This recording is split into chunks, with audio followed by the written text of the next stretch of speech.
Hello दोस्तों, नमस्कार। GS यूनिकॉर्ड में आपका हार्दिक स्वागत और अभिनंदन करते हैं। आज हम लोग बात करेंगे बीएड वर्सेस बीटीसी को न्यूज़ क्या है। उसके बाद है कि क्लेरिफिकेशन याचिका डिस्पोज कर दी गई। सुप्रीम कोर्ट का इसके 9 पेज का आर्डर जारी होता है। अभी आप देख सकते हैं 9 पेज का आर्डर पूरा जारी किया गया। इसमें क्या बीएड के लिए क्या बात कही गई, डीएलएड के लिए बात की, क्या बीएड जीत रहा है, डीएलएड जीते, इसके बारे में बात करेंगे बिल्कुल डिटेल में कि क्या मैटर है। और इसमें दूसरी बात करेंगे रिव्यू पिटीशन पर क्या असर पड़ेगा, क्या रिव्यू पिटीशन एक्सेप्ट हुई या नहीं हुई, सारी चीज़ बिल्कुल क्लियरिफाई करते हैं। चलिए देखते हैं।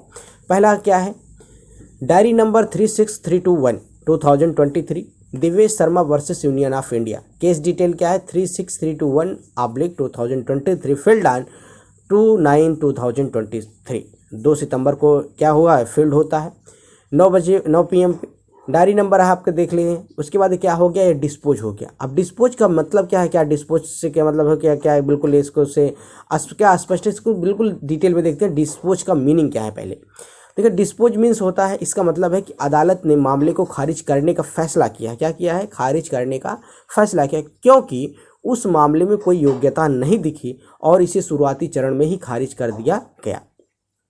कहने का मतलब जो क्लेरिफिकेशन याचिका मांगी गई थी उस पर सुप्रीम कोर्ट ने क्या किया, स्पष्ट किया, उसको डिस्पोज कर दिया कि भाई इसमें कोई ऑलरेडी इसमें कोई वो ही नहीं है ना।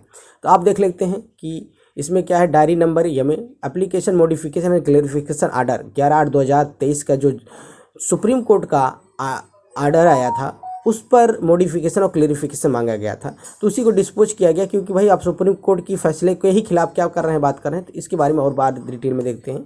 Special leave petition number 20743/2023। Special leave petition डाला किसने था, दिवेश शर्मा वर्सेस पिटिशनर है। वर्सेस कौन था, यूनियन ऑफ इंडिया रिस्पोंडेंट है। मिस नेहा राठी कौन है, एडवोकेट है। Filed miscellaneous application diary number 36321/2023 behalf of the mister Arnav Ghosh. किसके बिहाफ पर, अर्णव घोष के, son of Dulal Chandra Ghosh. Application modification clarification order in 11/8/2023 passed by civil appeal number 5068। मतलब कि जो सुप्रीम कोर्ट का आर्डर आया 11 तारीख, उसी को क्लियरिफाई करने के लिए ये क्या किया गया था, क्लेरिफिकेशन याचिका डाली गई थी, जो डिस्पोज हो गई। इसमें और क्या बात कही गई, देखिए इसमें देखिए बार बार इसमें आप देखेंगे कि राजस्थान हाई कोर्ट के फैसले को ही बात पर चैलेंज किया जा रहा है। Before we have the court of appeal number the judgment of 25/11/2023 passed by division bench of the Honorable Rajasthan High Court was challenged before the Honorable Court is appeal number 5068/2023 conduct appeal a part of the said appeal number 3 writ petitioner filed under the article 23 in the constitution lead in India during the issue same of the tag appeal number National Council Teacher Education NCT का।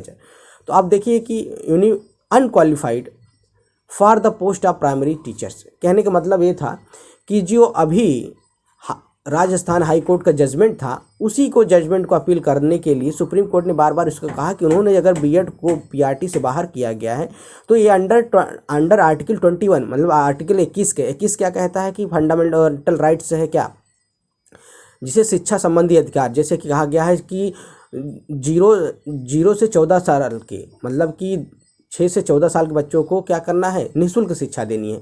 तो उसको क्या है, गुणवत्तापूर्ण शिक्षा नहीं प्राप्त कर पाएंगे कौन, बीएड अगर इसमें होता है तो इस बात को लेके यहीं पर क्लियरिफिकेशन मांगा गया है।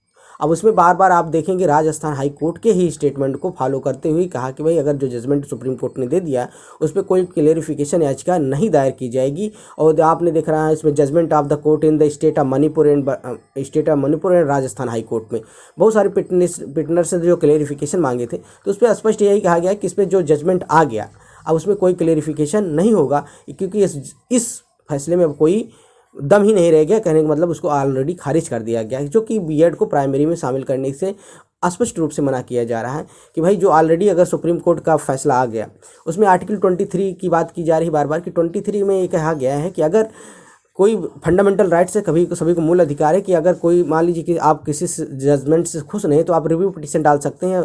लेकिन अगर किस आधार पर रिव्यू पिटीशन डाल रहे हैं, देखिए रिव्यू पिटीशन मान लीजिए जैसे बीएड वाले ने डाल रखा, बीएड वाले के बाद अगर फिर चाहेगा तो डीएलएड वाले भी डालेगा, ये रिव्यू पिटीशन कंटिन्यू चलती रहेगी उस पर जब तक पूरा। लेकिन वही कहा गया है कि अगर सुप्रीम कोर्ट ने जो निर्णय दे दिया वो निर्णय को बदला नहीं जा सकता। अगर उसमें हाँ कोई ऐसी बातें रह गई हैं तो स्पष्ट रूप से क्लियरिफाई होंगी। तो यही है कि आपका जो केस था डिस्पोज होता है।